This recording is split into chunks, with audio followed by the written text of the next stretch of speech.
Assalamualaikum warahmatullahi wabarakatuh.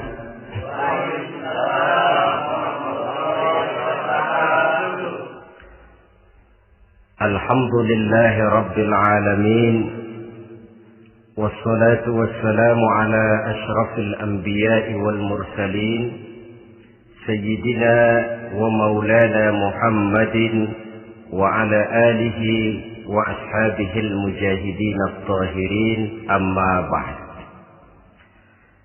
Saudara hadirin kaum muslimin rahimakumullah.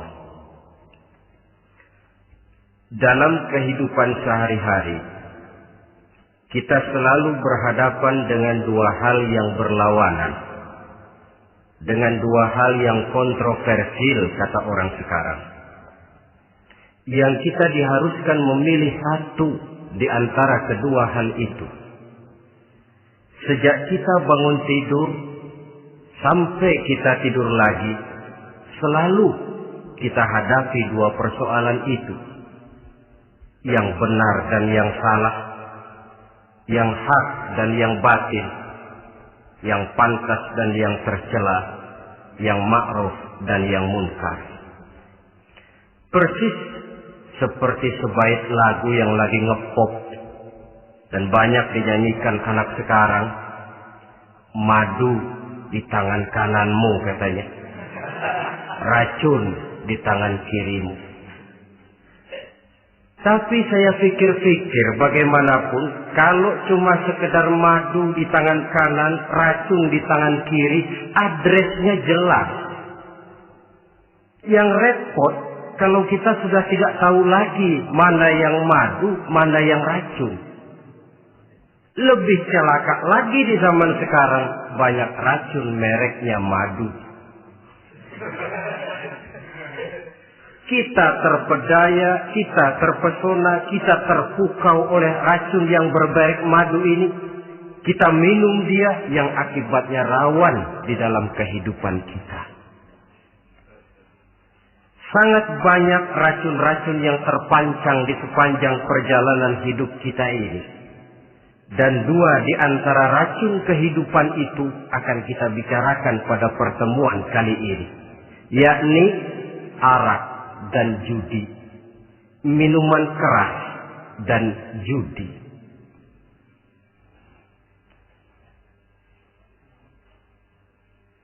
Sebagai yang kita maklum bahwa Islam bertujuan memelihara kemuliaan manusia yang diciptakan fi ahsani taqwim, dalam bentuk yang paling sempurna. Arak atau minuman keras jelas merupakan hal yang merusak dari berbagai aspek kehidupan. Entah kesehatan tubuh, entah pertumbuhan akal, ketentraman rumah tangga, ketentraman masyarakat, bangsa dan negara. Cobalah sejenak kita adakan penyelidikan. Kalau masuk kita ke dalam penjara, melihat sel-sel di sana, berapa banyak yang mendekam di sel karena urusan minuman keras. Masuk kita ke rumah sakit, berapa banyak yang dirawat akibat minuman keras, akibat stres yang dialaminya. Berapa banyak rumah tangga berantakan, berapa banyak pembunuhan terjadi, pemerkosaan terjadi akibat daripada minuman keras ini. Yang paling ironi kalau dia sudah menyerang anak-anak muda kita. Padahal kita tahu remaja, pemuda adalah bentuk miniatur daripada kehidupan suatu bangsa. Akan bagaimana warna Indonesia 20, 30, 40 tahun yang akan datang, remaja dan pemuda kita jawabannya. Bahkan dari segi agama pun, akan bagaimana warna Islam di Indonesia 20, 30 tahun yang akan datang, remaja itu pula jawabannya. Karena itu, tidak terlalu berlebihan kalau saya berkata bahwa untuk menghancurkan Islam di Indonesia ini, tidak perlu menghancurkan pondok pesantren, tidak perlu menutup masjid, melarang pengajian, menyegel musola, tidak perlu. Untuk menghancurkan Islam di Indonesia, cukup dengan meracuni remaja, pemuda-pemudi Islam di Indonesia. Kalau mereka sudah diracuni, dijauhkan dari agamanya, masalahnya tinggal menunggu pergantian generasi. Maka yang jadi pilot proyek jelas remaja, pemuda, termasuk dengan menanamkan pengaruh minuman keras. Ditanamkan ke tengah remaja kita ini untuk jauh dari tuntunan agama. Hei pemuda-pemuda Islam, kalau kau mau jadi pemuda modern, jangan dekat-dekat ke masjid. Masjid khusus 60 tahun ke atas. Sepertinya di depan masjid itu ada papan pengumuman masjid khusus 60 tahun ke atas. Baca Quran kolot. Seiring dengan itu lalu modernisasi diartikan dengan westernisasi. Kau tidak akan bisa jadi pemuda modern sebelum semua yang datang dari barat kau telan mentah-mentah. Kau harus bisa bergaul seperti orang barat, berumah tangga macam orang barat, makan minum seperti orang barat. Kalau nyanyi lagu barat yang orang lain gak ngerti, kamu juga gak tahu.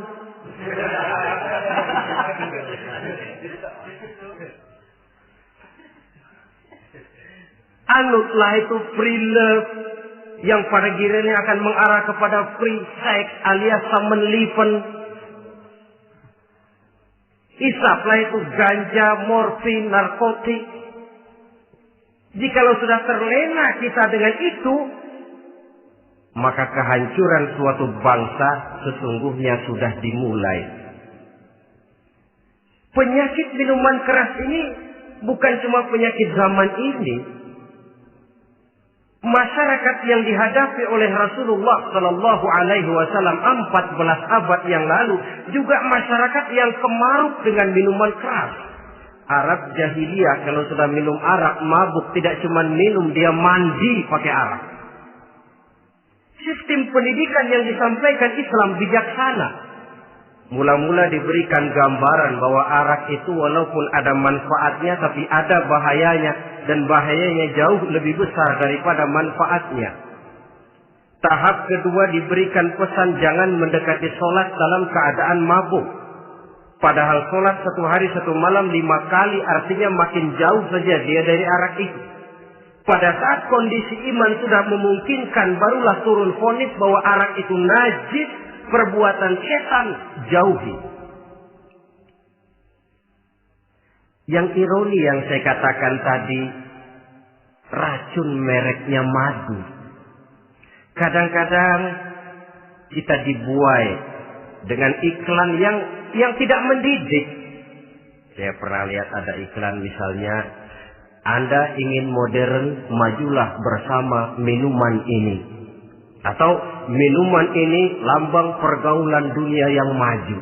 Modern diukur dari minuman. Yang jadi korban akhirnya remaja dan pemuda-pemudi kita. Saya teringat satu analisa dari Rasulullah Sallallahu Alaihi Wasallam. Beliau bersabda, Inna min asyratis sa'ah. Sesungguhnya di antara tanda-tanda kiamat. Apa kiamat itu? Dalam arti yang umum, kiamat itu saat di mana alam ini hancur, bumi gempa, air laut tumpah ke darat, gunung meletus, planet-planet bertabrakan, lalu semua yang bernama hidup mati. Itu kiamat beneran. Saya nggak mau cerita kiamat beneran, sebab saya sendiri nggak kepengen ngalamin. Yang sering kita ngalami ini kiamat kecil-kecilan. Kiamat mini. Apa kiamat mini itu? Hancurnya sendi-sendi kehidupan sosial. Maksiat merajalela, munkarat menjadi-jadi. Yang ma'ruf dianggap munkar, yang munkar malah menjadi ma'ruf. Yang salah disanjung-sanjung, yang benar dicaci maki. Tuntunan dianggap tontonan, tontonan malah jadi tuntunan. Kan kiamat kalau sudah begitu. Pencungkiran nilai. Kenapa hal semacam ini bisa terjadi? Penyebabnya kata Nabi, pertama ayyurfa'al ilmu. Ilmu diangkat oleh Allah. Bagaimana cara Allah mengangkat ilmu dan apa maksudnya itu? Allah mengangkat ilmu itu, saudara, caranya pertama dengan mewafatkan ulama. Makin banyak ulama wafat, makin banyak ilmu ditarik. Yang kedua, kurangnya minat orang untuk belajar agama. Kalau sudah klop macam itu, artinya agama sudah disudutkan ke pojok-pojok kehidupan.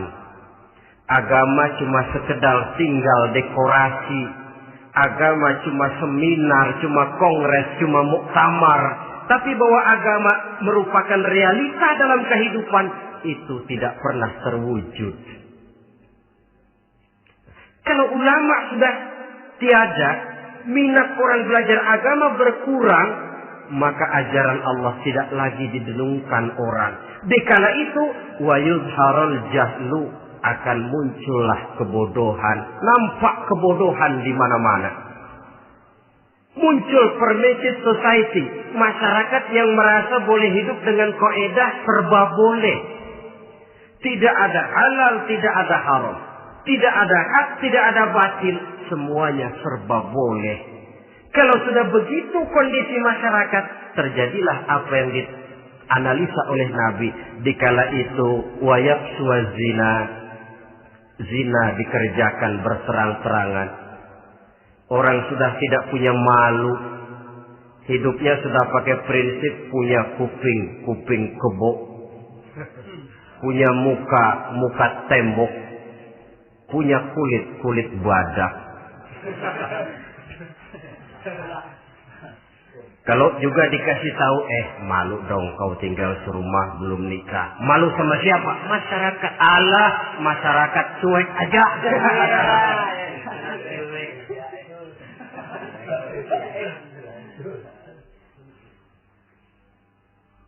Bukankah realita kalau kita ikuti surat-surat kabar, berapa banyak sudah gadis-gadis bergelimpangan jadi korban?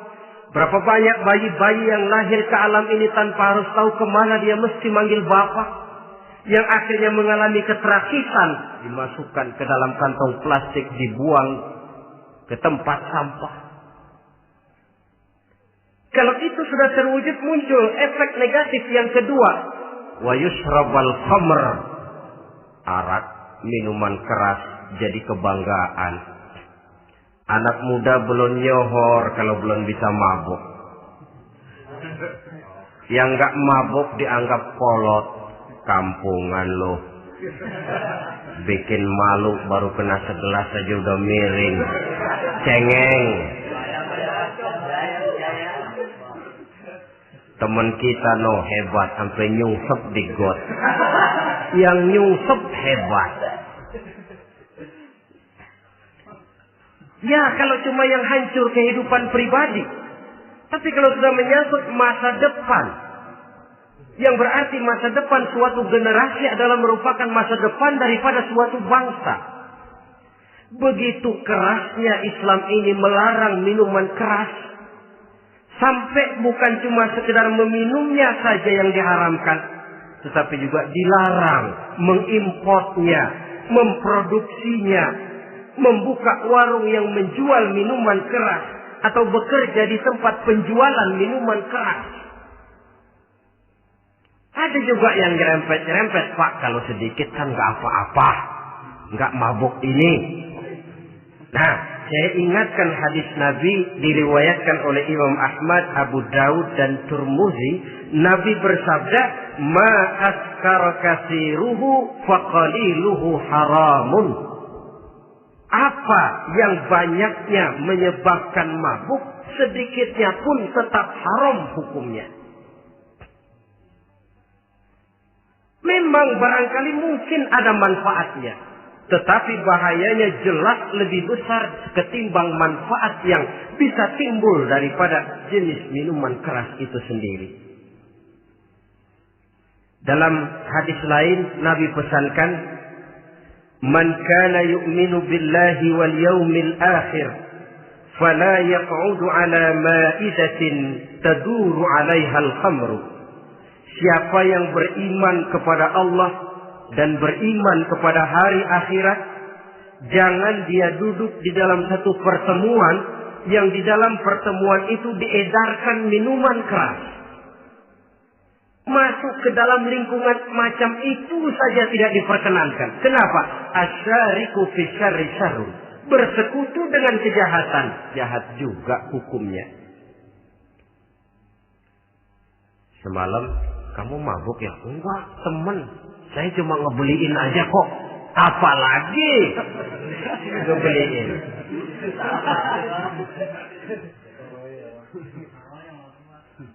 Sebab apa? Dalam keadaan mabuk, orang tidak lagi bisa berpikir secara logik. Daya kontrol hilang, artinya perbuatan sudah tidak terkontrol lagi. Yang pertama. Yang kedua, IQ tidak akan tumbuh dan berkembang secara normal seperti yang kita harapkan.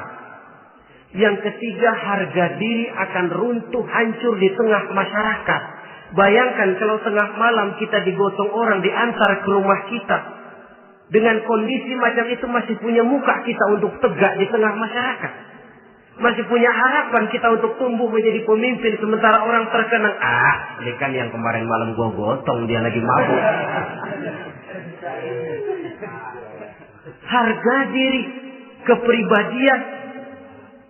Jangan lupa saudara, kita hidup di tengah masyarakat. Masyarakat itu punya hukum yang tidak tertulis, tapi lebih kuat dan lebih kejam daripada hukum tertulis. Orang bilang, sekali arang tercoreng di dahi, seumur hidup orang akan tetap ingat. Makanya Rasulullah dalam hadis memberikan tamsil untuk adik-adik remaja muslim ini, masalul mu'min kamasalin nahli. Perumpamaan orang yang beriman itu persis seperti tawon.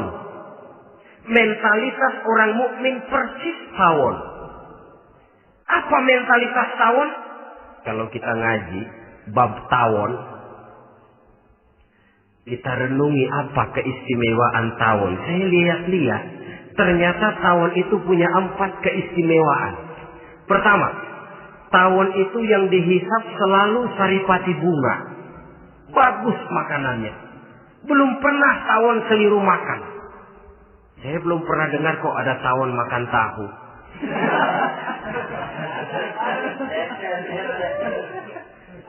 Yang dimakan selalu saripati bunga. Artinya apa? Orang mukmin perutnya itu perut selektif. Yang dimakan yang baik-baik, yang diminum yang baik-baik. Yang baik menurut agama itu adalah yang halal, thayyibat. Perutnya selektif, bukan perut asbab. Kalau asbab untung apa saja masuk ke dalamnya. Tapi mukmin perutnya ini selektif. Daging kambing masuk, tahu masuk, kangkung masuk, kodok minggir. Air kelapa minum, kopi minum. Tapi kalau sudah berbau minuman keras, minggir. Sebab apa? Makanan dan minuman yang kita masukkan ke dalam perut besar ini akan digiling dalam perut besar, akan melahirkan energi, menggerakkan sel-sel pembuluh saraf. Kalau makanan dan minuman itu terdiri dari yang haram, energi yang ditimbulkan olehnya energi yang haram, mempengaruhi sel-sel pembuluh saraf. Orang akan cenderung berpikir yang haram kalau terlalu sering memakan makanan haram. Kalau sudah berpikir kepada yang haram, perbuatan pun akan mengarah kepada yang haram juga. Contoh kecil aja dah, ada nggak maling mikirin majelis taklim? Karena yang dimakan lebih banyak yang haram, yang dipikir paling-paling nanti malam rumah siapa lagi nih ya? Sudah mengarah ke sana.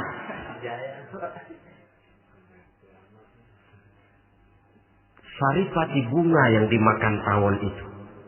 Lalu tawon yang kedua saya lihat yang dikeluarkan selalu madu.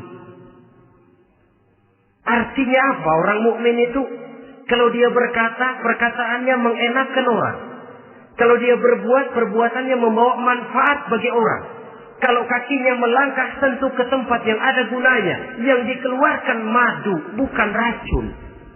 Indah tawon itu. Yang ketiga tawon saya lihat, kemanapun dia hinggap, tidak ada dahan patah. Artinya apa? Orang mukmin dimanapun dia tinggal, kemanapun dia pergi, pantang jadi biang kerok buat lingkungannya. Pantang menimbulkan kerusuhan dan keonaran. Tidak ada cabang patah dimanapun tawon hinggap. Tapi juga yang keempat, saya lihat-lihat tawon itu, jangan coba-coba diusik. Satu kali dia diusik, kemana orang lari? Nyilem masih ditungguin. Tawon. Tapi kalau nggak diusik, nggak ada tawon usil ke pasar nyariin orang. Ketika dia diusik, inilah saatnya saya harus mempertahankan kehormatan diri saya. Dia pun bangkit. Artinya apa? Orang mukmin tidak boleh nyari-nyari musuh. Tapi ketemu musuh tidak boleh lari. Musuh jangan dicari. Bertemu pun jangan lari. Mentalitas orang mukmin seperti tawon. Yang dimakan baik. Yang dikeluarkan baik. Kemana dia tinggal tidak menimbulkan keonaran buat masyarakat. Tapi juga sanggup menjaga dan mempertahankan kehormatan dirinya. Kalau konteksnya dengan masalah yang sedang kita bicarakan, minuman keras. Saya katakan tadi, kita kadang-kadang salah pilih. Tertipu oleh racun yang bermerek madu. Ada minuman empuk, nyari yang keras. Salah pilih. Ketahuan orang bikin pel buat anjing. Manusia yang nelen. Akhirnya miring kayak anjing. Saudara, mari kita renungi An-Nisa ayat 140. Allah Subhanahu wa ta'ala mengingatkan, "Qad nazzala 'alaikum fil kitabi an idza sami'tum ayati Allahi yukfar biha wa yustahza'u biha fala taq'udu ma'ahum hatta yaqudu fi haditsin ghairi innakum idzam mithluhum." Sungguh kata Allah, telah diturunkan kitab Al-Quran ini kepada kamu, yang apabila kamu dengar ayat-ayat Allah itu diingkari orang, diejek-ejek orang, fala taqudu ma'ahum, jangan kamu duduk bersama orang-orang semacam itu. Bagaimana mengejek ayat-ayat Allah? Misalnya, tahu kalau minuman keras itu diharamkan, tapi masih minum juga, itu kan mengejek ayat namanya. Duduk di majelis semacam itu dilarang oleh Quran. Kenapa? Innakum idzam mithluhum. Kalau kamu juga duduk di majelis semacam itu, kau dan mereka sama saja, kata Quran. Sama saja. Tahu kalau minuman yang memabukkan itu diharamkan agama, tapi minumnya juga mengejek ayat Allah. Duduk di tengah kelompok mereka berarti ikut mengejek ayat Allah. Dekat saja pun jangan, entahlah lagi sampai meminumnya.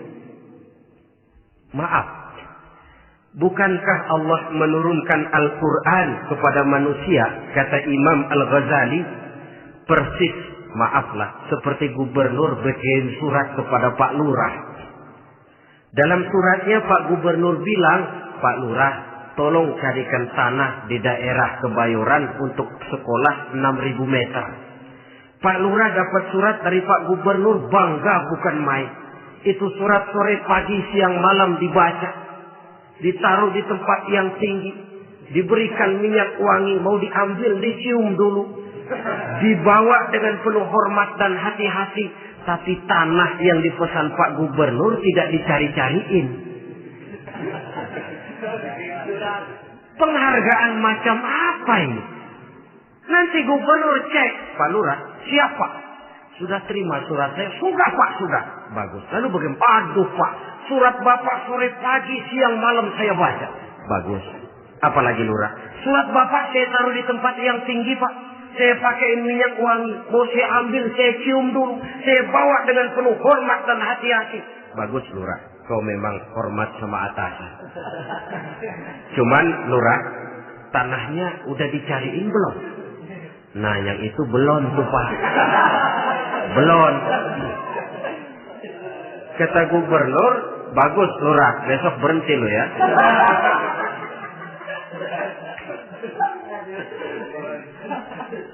Membacanya memang penting. Al-muta'abbad bitilawatihi, beribadah dari sebab membacanya. Tapi setelah kita baca, kita tahu isinya. What next? Mau apa kita dengan isinya itu? Jangan yang kita baca kita injak-injak. Itulah ironinya. Bagaimana Quran itu mau membawa keberkahan dalam hidup ini? Kalau yang kita baca sering kita injak-injak. Dalam kehidupan kita baca ayat wa ahallallahu al-bai'a wa harrama riba. Allah halalkan jual beli, Allah haramkan riba, tapi renten ditelan terus.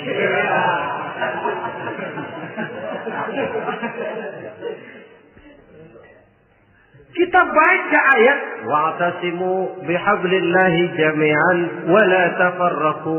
Berpegang teguhlah kamu kepada tali Allah, jangan bercerai-berai. Tapi sesama muslim pelotot-pelototan jalan terus. Janganlah yang sesama muslim kadang-kadang yang mengklaim dirinya sebagai pemimpin Islam kelihatannya juga sikut-sikutan jalan terus.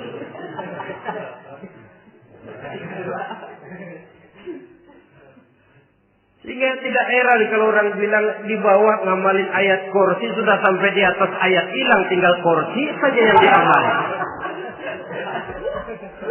Ironi dan menyedihkan.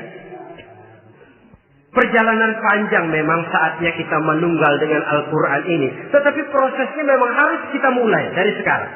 Perkara kapan proses ini selesai, itu bukan masalah kita. Tapi bahwa kita sudah memulai suatu proses, itulah yang diharapkan. Hadirin yang saya hormati, oleh karena kerasnya peringatan Islam terhadap minuman keras, pernah satu hari seorang lapor kepada Khalifah Umar bin Abdul Aziz bahwa ada sekelompok orang berkumpul meminum minuman keras. Kata Khalifah Umar bin Abdul Aziz, "Zerah mereka, hukum, cepat." Ya Khalifah, kenapa? Di tengah mereka ada juga orang yang Ramadan biasa puasa. Begitu, iya. Yang biasa puasa duluan hukum. Kenapa? Mengerti memang lebih besar resikonya daripada tidak mengerti. Kalau yang tidak mengerti dilatar belakangi oleh kebodohan, barangkali masih bisa ditolerir, masih bisa dimaklumi. Ini toh sudah tahu mau puasa, kenapa berkumpul di majelis yang ada minuman keras? Tapi memang kelompok ini kan memang selalu ada. Kita lihat dalam masyarakat itu kan ada 4 kelas. Pertama, ada orang yang tahu perintah dan tahu larangan. Ini the first class, kelompok terbaik. Perintah tahu dia kerjakan, larangan tahu dia jauhi. Ini orang terbaik. Yang kedua, ada orang tahu perintah tapi tidak tahu larangan. Perintah tahu, larangan tidak tahu. Sholat mau, puasa mau, zakat fitrah bayar, nyolong mau, mabuk ayo. Perintah tahu tapi larangan tidak tahu, akhirnya semua dikerjain. Barangkali yang rada bingung malaikat bagaimana nyatatnya ini. Kotor absen. Gelas yang ada di hadapan saya ini, kalau semua diisi air putih macam ini, kan jelas bisa diminum orang. Kalau semua diisi bensin, jelas bisa diminum motor. Tapi kalau separuh diisi air putih, separuh diisi bensin, Kacau. Kalau gelas yang ada di hadapan saya ini sepenuhnya diisi air putih, jelas bisa diminum orang. Kalau sepenuhnya diisi bensin, juga jelas bisa diminum motor. Yang repot kalau separuh diisi air putih, separuh diisi bensin. Kacau statusnya. Orang minum mabuk, motor minum pun mogok. Dijual juga tidak laku barang campuran. Inilah makna pernyataan Allah, wala talbisul haqqa bil batil. Jangan kamu campur adukan antara yang hak dan yang batil. Perintah dikerjakan, larangan pun dikerjakan juga. Kelompok ketiga, ada pula manusia yang tahu larangan tapi tidak tahu perintah. Larangan tahu tapi perintah tidak tahu.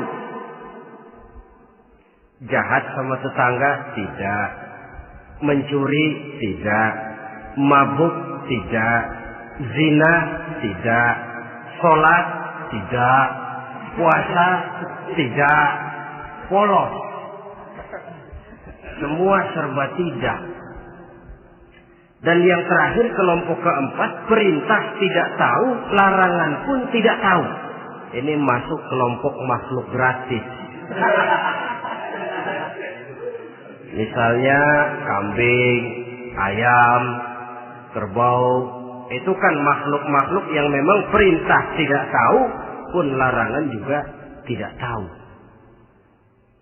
Nah, dalam hubungannya dengan ini, saya mengajak, marilah kita berusaha sekuat mungkin menjauhkan diri dari minuman keras yang jelas bahayanya dengan hidup tidak jauh dari bimbingan agama. Hadirin kaum muslimin rahimakumullah. Kawan seiring dan sejalan dari minuman keras, judi namanya. Saudara kembar barangkali. Yang satu sering menimbulkan yang lain, tetapi bukan tak jarang keduanya berjalan berdampingan. Posisi judi dan arak ini dalam Quran sama bahayanya. Apa sebab? Mentalitas judi adalah mentalitas sirkel, lingkaran setan. Artinya, yang menang biasanya ketagihan, yang kalah biasanya penasaran. Ini yang menyebabkan orang tidak mau berhenti. Kalau dia menang, dia ingin mencoba untuk menang dalam jumlah yang jauh lebih besar lagi. Kalau dia kalah, dia penasaran, kenapa hari ini kalah? Barangkali sial, besok malam saya tebus. Mental semacam ini memang sulit untuk berhenti. Kenapa judi diharamkan dalam Islam?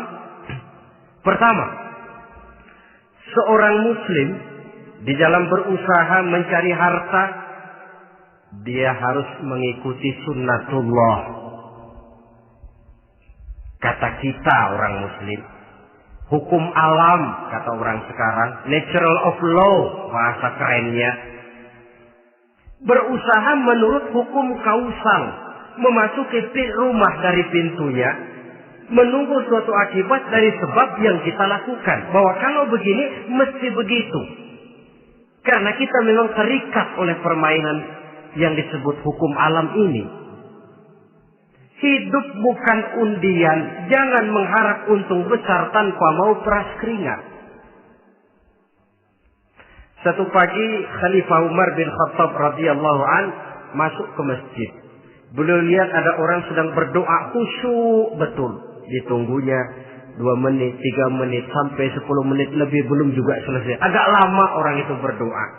Selesai berdoa, dihampiri orang itu oleh Sayyidina Umar. Beliau tanya, saudara, lagi apa tadi itu? Berdoa ya Khalifah. Minta kepada Allah? Tentu minta kepada Allah. Minta apa kan? Minta rezeki. Sudah lama? Dari tadi habis sembahyang subuh. Dapat? Belum. Ya memang kata Sayyidina Umar, inna sama la tumtiru zahaban wala fiddatan. Langit itu tidak mungkin akan menghujankan emas, tidak mungkin pula menghujankan perak.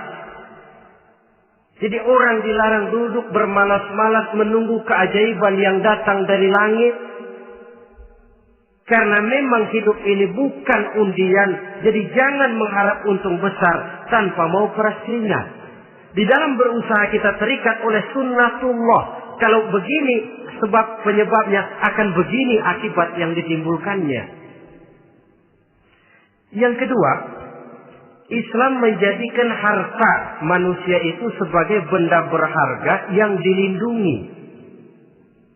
Mengambilnya dengan judi termasuk memakan harta orang lain dengan cara yang batil. Yang ketiga, judi itu sendiri dapat menimbulkan permusuhan dan pertentangan antara para pemain itu sendiri. Meskipun kelihatannya kompak duduk dalam satu meja yang saling berhadap-hadapan, yang kalah kelihatannya pasrah, tetapi kan itu cuma kulit permukaan. Batinnya bagaimanapun juga yang kalah itu tetap mendendam. Sedangkan yang kalah di samping mendendam juga mengomel, mencaci mungkin ya lawan bermainnya, ya mungkin juga dirinya sendiri. Dan yang keempat, judi itu merusak aktivitas hidup, membuat orang membuang waktu dengan tidak terasa, dan yang pada gilirannya melupakan orang kepada tanggung jawab. Wah, kalau sudah memegang kartu, konon kabarnya, saya sendiri alhamdulillah belum pernah, lupalah orang anak, lupalah orang kepada istri, lupalah orang kepada tanggung jawab. Waktu pun berlalu tanpa terasa. Apalagi kalau sudah diiming-iming oleh gambaran akan memperoleh keuntungan yang besar. Termasuk di dalam judi itu undian, apapun namanya. Yang usaha ke arah ini seharusnya tidak dipermudah, walaupun dengan embel-embel dana kemanusiaan, sumbangan sosial. Saya tidak begitu yakin, saudara, bahwa bangsa Indonesia ini sudah begitu menipis rasa kemanusiaannya, sehingga untuk berlaku sosial mesti diimbangi dengan hadiah sekian juta rupiah. Saya tidak percaya bahwa umat Islam di Indonesia sudah begitu tipis rasa kasih sayangnya kepada sesama, sehingga sulit mengeluarkan bantuan kalau tidak diimbangi dengan hadiah yang sekian puluh juta rupiah. Yang saya khawatir apa? Pada gilirannya di negeri ini akan makin banyak penghayal-penghayal kelas berat, tukang-tukang lamun kelas tinggi, yang hidup cuma ngumpulin jikalau andai kata umpama misalnya orang sudah kemana-mana kita masih menghitung jikalau.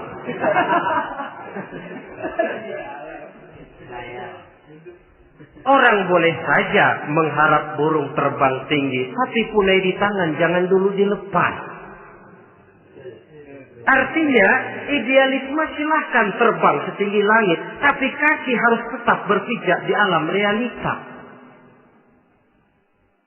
Bahwa memang lebih baik makan singkong dalam kenyataan daripada makan roti tapi ngimpi.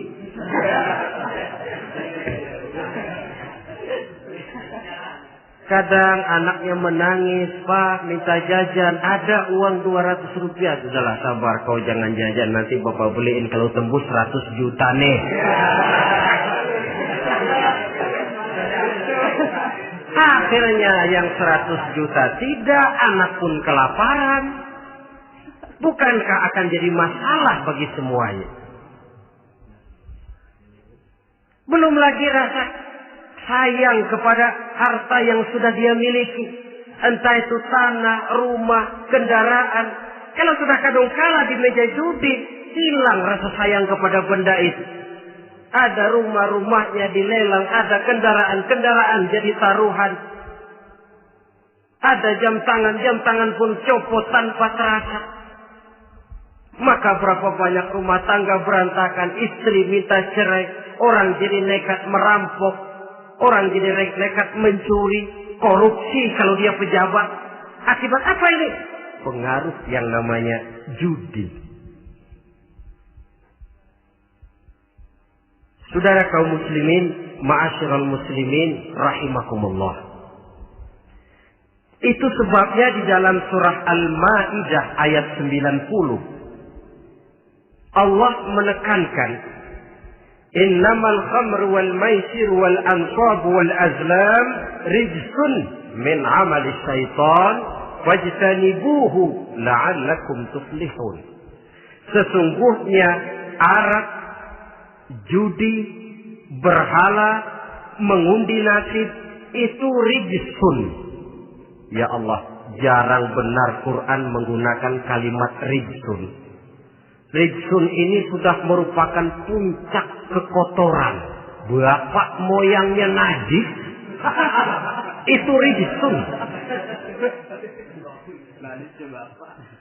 Rijsun, kotor. Sudah kotor ditambah pula min amali syaitan, pekerjaan setan. Wajtanibuhu, jauhi. Jangan sampai main, dekat saja tidak boleh, jauhi. La'allakum tuflihun, jikalau kamu mau menjadi orang-orang yang beruntung. Sejarah tidak pernah mencatat ada orang jadi miliuner karena judi. Sejak David Rockefeller sampai Aristotle Onassis, orang-orang kaya top di dunia, mereka kaya bukan karena judi, tapi karena kemauan peras keringat, banting tulang, mau memulai sesuatu dari kenyataan yang real di depan mata. Sebab apa? Hidup ini memang perjuangan. Janganlah kita ingin hidup dengan satu prestasi, ingin tetap hidup seperti apa adanya sekarang ini saja, toh kita harus berjuang. Apalagi ingin hidup lebih baik, lebih terhormat, lebih mudah. Hidup perjuangan. Perjuangan berarti pengorbanan. Berani hidup artinya berani berjuang. Berani berjuang maksudnya rela berkorban. Takut berkorban, jangan berjuang. Tidak mau berjuang, berhenti hidup. Itu logika. Dan bagaimanapun saya yakin lebih baik berkorban daripada menjadi korban. Kalau sekarang kita berkorban, peras keringat, banting tulang, berusaha secara sunnatullah untuk menghidupi anak, istri, keluarga, pada satu saat kita tidak akan menjadi korban kebrutalan anak-anak kita sendiri. Kalau mereka dibesarkan dan tumbuh berkembang oleh hasil yang diperoleh dari meja judi. Ayat 91 Al-Maidah ini lebih memperkuat lagi.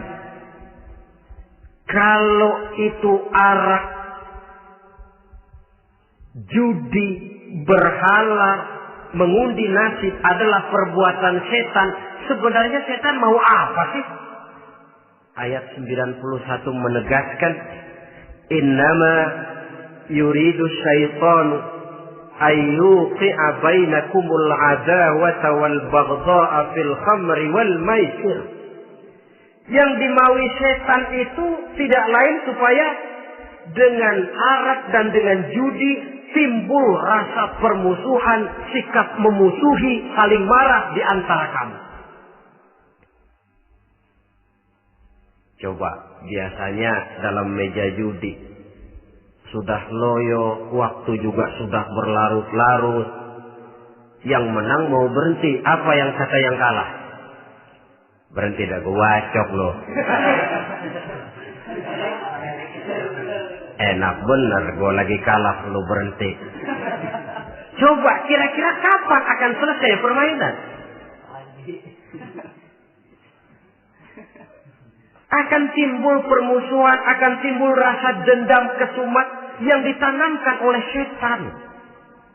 Karena memang baik arak, baik judi, baik berhala, baik mengundi nasib, itu semua permainan-permainan setan yang diberikan kepada kita untuk kita ikut andil bermain di dalamnya. Tatkala kita ikut terkena jerat setan, tertawalah mereka. Kenapa? Oh, makin banyak teman saya di neraka.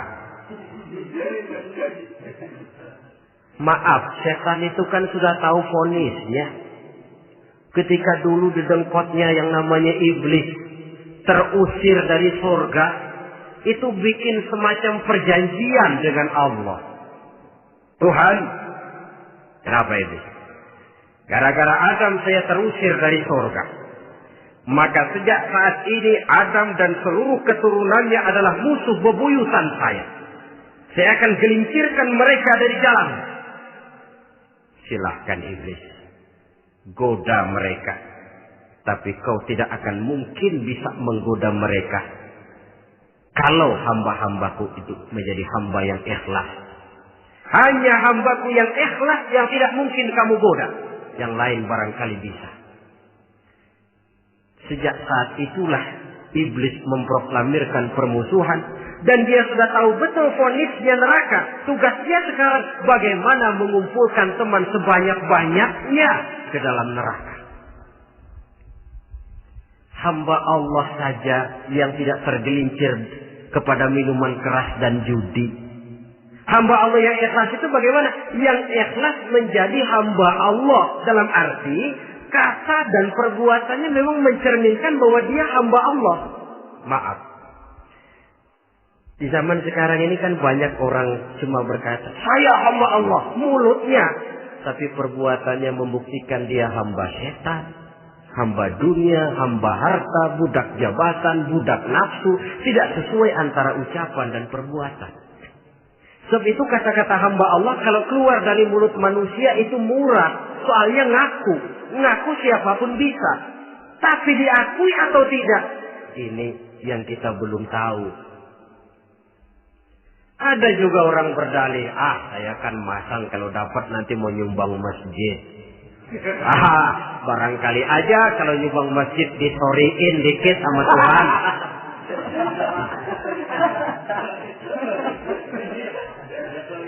Apa bisa begitu? Saudara, kita tidak mungkin mencuci kain dengan air najis. Innallaha thayyibun, kata Nabi, la yaqbalu illa thayyiba. Allah itu baik dan hanya menerima yang baik. Bahwa dalam Islam tujuan yang baik harus dicapai dengan prosedur yang baik. Bahwa niat menyumbang masjid bagus, tapi hasil daripada judi atau undian tidak akan menyampaikan kita kepada tujuan itu.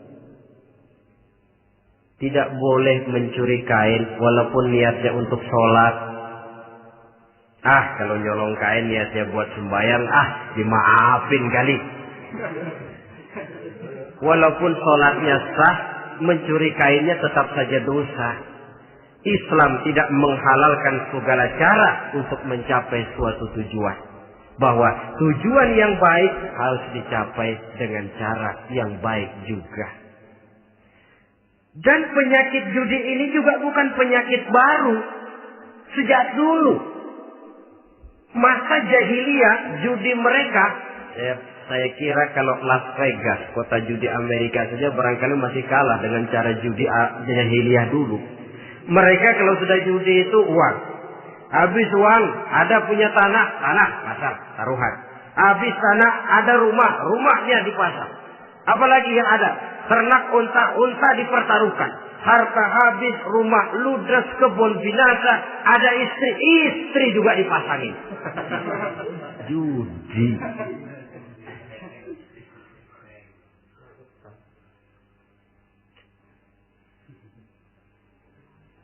Kita sebagai muslim oleh Al-Quran dijelaskan orang yang mempunyai dua tujuan hidup. Pertama tujuan jangka pendek. Yang kedua tujuan jangka panjang. Tujuan jangka pendek dunia dan seluruh isinya. Tujuan jangka panjang adalah akhirat dan ridho Allah. Ini yang terpantul dalam doa setiap kita. Rabbana atina fid dunya hasanah wa fil akhirati hasanah. Tercapai tujuan jangka pendek di dunia hasanah dan tujuan jangka panjang wa fil akhirati hasanah.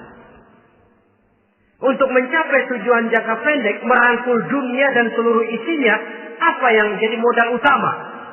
Pertama, pendidikan. Makin tinggi jenjang karier pendidikan yang kita tempuh, rasa-rasanya makin mudah menjangkau dunia dan isinya. Yang kedua, pengalaman, tenaga expert masih tetap diperlukan.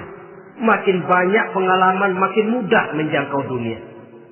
Yang ketiga, dan ini ada tapi tidak bisa dijadikan pegangan, faktor nasib.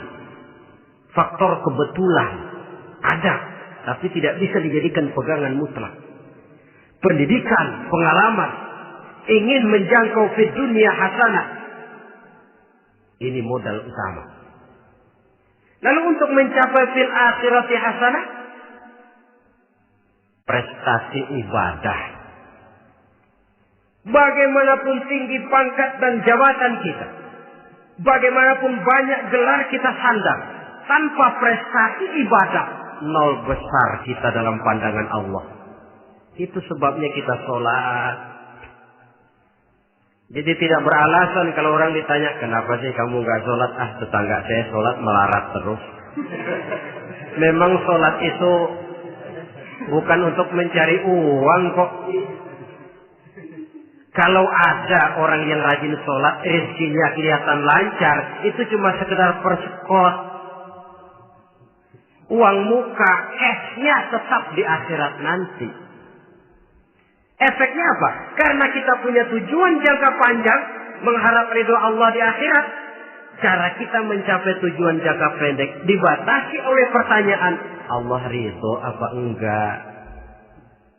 Kita cari uang, tapi pertanyaan pokok, Allah ridho enggak cara ini? Kita mengejar kedudukan, tapi Allah ridho enggak dengan cara ini? Ini yang menyebabkan kita lantas tidak lalu menghalalkan segala cara. Yang penting tujuan tercapai cara apapun halal. PKI. Kan cuma PKI yang berprinsip asal tujuan tercapai cara apapun halal. Dan kita sudah sepakat PKI dan seluruh ajarannya tidak berhak hidup di bumi Pancasila ini. Cuma jangan sekedar PKI-nya dikutuk tapi ajarannya dipakai.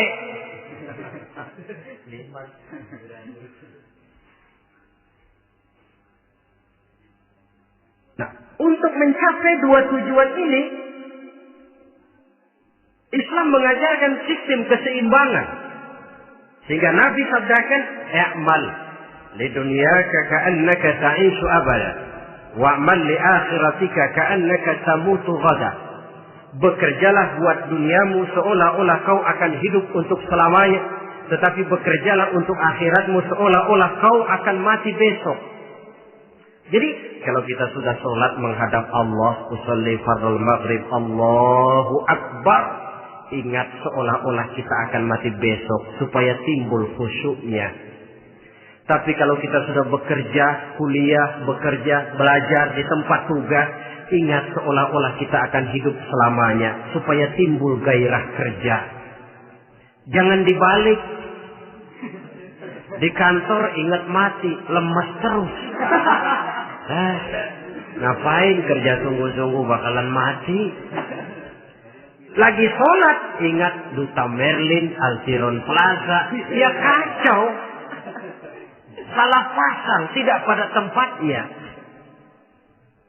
Untuk mencapai di dunia hasanah ini, Islam mengajarkan tempuh jalur yang mengikuti sunnatullah. Itu yang dihargai oleh agama. Terikat oleh hukum kausal bahwa kalau ini yang saya usahakan hasilnya akan begini. Perkara nanti hasil tidak seperti yang kita harapkan, baik sangkalah kita kepada Allah. Sebab kita tidak tahu rahasia apa di belakang itu. Kadang orang mengeluh, habis saya rajin sholat tapi rezeki seret, berhenti aja dah. Kita tidak tahu rahasia di belakang itu. Pernah hadirin, satu hari seorang petani, dia selesai bekerja di ladang, istirahat. Dia tidur di bawah sebuah pohon beringin. Di sebelah pohon beringin itu ada pohon labu. Dia berpikir, kalau saya lihat-lihat Tuhan nggak adil katanya. Masa pohon beringin pohonnya besar, buahnya kecil. Pohon labu pohonnya kecil, buahnya gede. Tuhan bukan arsitek ulung ini.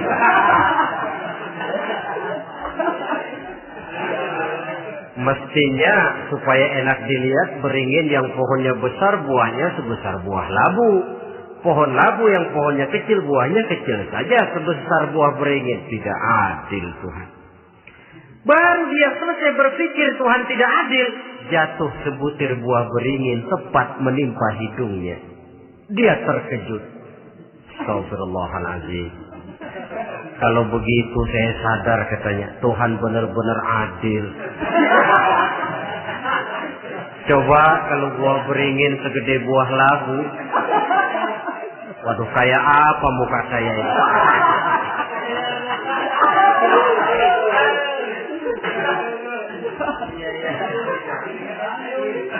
Baru terbuka pandangan matanya setelah berhadapan dengan kenyataan. Baru keluar respek. Allah benar-benar adil. Padahal semenit yang lalu dia masih berkata, Tuhan bukan arsitek ulu. Tapi semenit kemudian setelah berhadapan dengan kenyataan yang real dia hadapi, Allah benar-benar adil.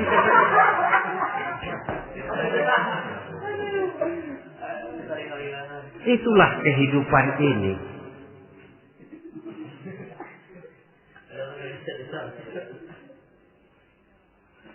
Saudara hadirin yang saya hormati, karena itu baik arak, baik judi, dua-duanya merupakan bahaya laten yang tidak hanya mengancam kehidupan agama, tetapi juga masyarakat, bangsa dan negara, apalagi kalau sudah jatuh kepada generasi penerus.